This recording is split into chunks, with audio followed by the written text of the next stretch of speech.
What's up, guys? So I'm going to make this video today talking about things they don't tell you when you transition, or things people don't really talk about.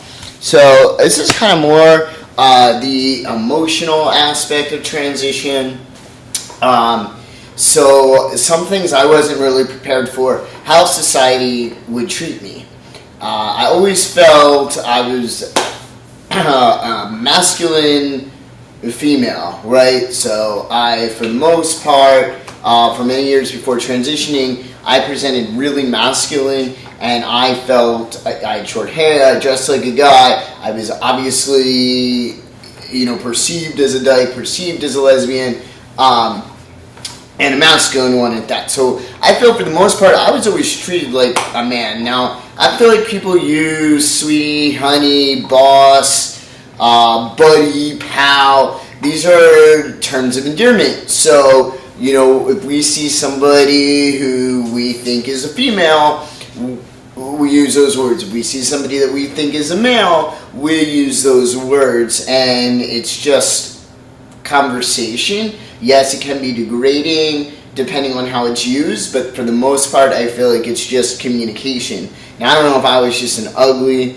unattractive, female-presenting person, but I was never, smacked on the ass or hit on inappropriately, or I just didn't have to deal really with any of those situations. I mean, if I was at a party or something, alcohol plays a role, that's a little bit different, but I don't feel that I was treated differently. The only experience I can say that I was treated differently was at work.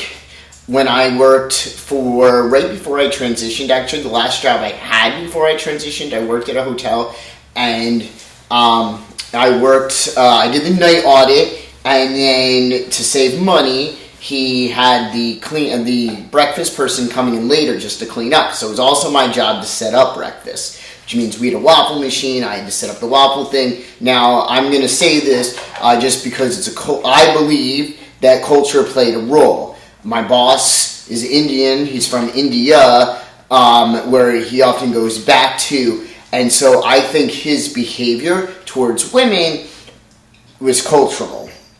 With that said, there was a time where it spilt, I didn't do it on purpose, but the waffle stuff spilt. I had trouble cleaning it up. He made a comment about how I could be female and not know how to clean, which is clearly a very sexist comment. But again, based on how he treated his wife, I feel like a lot of his actions may just be cultural. This is how men are and how men treat women in India. He also made a comment that, that the gay guys, there was a gay guy who used to work there, and he was always so clean. He kept the place so clean. And so I guess he associated, because I was gay, that I should also keep things very clean. And that I'm just not a clean guy. So I wasn't that expectation there. I didn't meet it. But that was really the only experiences ever in my life where I can say I was treated differently or oppressed, being seen as a female. Obviously, oppression is real. Obviously, we still live in a world, although evolving a lot, especially in America, where men are seen as the superior species. That is just reality right now. So it happens. Of course, things are changing and need to continue to change. And more women are becoming independent and being seen that way. And it's different from the 60s and the 50s and the 40s and the 30s. But this video isn't about that. This video is about what I've noticed since transitioning. So trust with women, gone.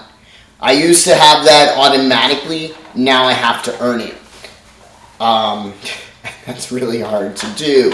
Also, expectations. Expected to be able to fix things. Expected to be able to change a tire.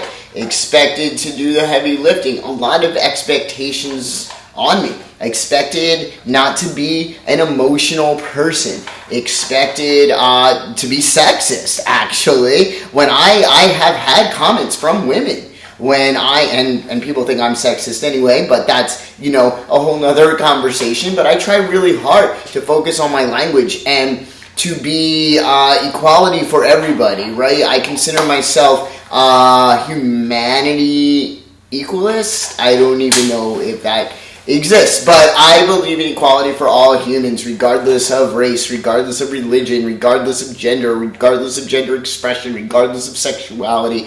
I believe we all should have the same rights in this world. If you're willing to work hard, if you're willing to give back to society, if you're willing to make a difference, you get what you put in, kind of thing.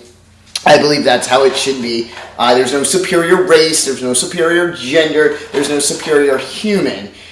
We are all the same in that aspect, and we're all different in the aspect that we have different genetics and different experiences and different personalities and different wants and different needs, etc., etc. But definitely being put in these gender roles and these assumed positions is something that nobody discussed pre-me transition. I didn't hear that kind of talk, so I wasn't really prepared for that. Talking to children, that's a big one. That can be seen as very creepy, and I think that's seen as creepy because there are sexual predators, and I've talked to a lot of women, and they are nervous about, even posting pictures of their child at the beach or their child in a bath, because there are people who, fetishize over children. Typically, these people are men, and it's a real concern. So, already, if I'm nice to a female, it's presumed I'm flirting. If I'm nice to a guy, it has been seen, I'm brown-nosing, I'm whatever, I'm kind of being flirty, because in America, you're nice to somebody, you must like them. That just seems to be how things are. Sometimes, this is not like an all-or-nothing situation, okay? Many times I'm nice to people, I don't think they perceive me as flirting. I'm nice regardless. I really don't care what you think of me. I am me, always. Some people say, you're trying so hard to be, a manly man. I don't try hard at all, at anything, really. The only stuff I try hard at is my school, is my job, is sports, working out, and not I don't overdo it. I just put in a lot of effort to get to where I want to be. I put in the work. I'm not afraid to put in the work. But as for my personality, this is who I am. I don't try to be something I'm not. And, if I'm going to be nice to you, I'm going to be nice to you. If I want to give you a compliment, I'm going to give you a compliment. If you perceive that as flirting, then you perceive that as flirting. If you perceive me as gay, if you perceive me as feminine, if you perceive me as inauthentic, that's fine. That's your perception. I won't ever try to change someone else's perception. I will only educate. But I'm just going to continue being me. So definitely talking to children can be perceived as creepy. So that I wasn't prepared for, how people would perceive. I could talk to children in the same manner as I did before, perceived completely differently. Why is this strange man talking to my child or making faces at my child? Whereas when I was perceived as a female, wasn't an issue. What else? I guess that pretty much covers it. Just those little perceptions about things, the roles that society feels you should play. And, I would like to think if I was born man into a male body, I would behave the same way. I've got two brothers, and we were raised in a household where my mom fixed things, where my dad worked. My dad was very successful in his business, so he worked, and my mom was able to stay home and take care of us, but she fixed things. She was, you went to mom for everything. And so she was the voice of the house. And she was the repairman of the house. If there was a problem, my mom fixed it. We're also raised to just be nice, be considerate of other people, be kind to other people. None of us were raised you're the man. This is how you behave. You're superior to women. I never had that experience. I don't think my brothers had that experience. I can't speak for them. But, we were just raised just be a nice person to people and treat others how you would want to be treated. And I'd like to think that because of my upbringing, I would still be the man I am today. So it's interesting how things change when you transition. It's interesting how people perceive this outside appearance and the perceptions they make on that alone before they even take the time to get to know somebody. And I think that goes for man and woman. But so those are some things that nobody really talked to me about, or I was aware about, or thought about pre-transition. So what are some things you've experienced pre-transition that are different, or post-transition rather, that are different? Drop those down below. I'd love to hear it. If you make a video about this, let me know. I'd love to see it. And I will see you guys when I see you guys. In the meantime, catch me out here making some moves. So stay tuned. And go Eagles.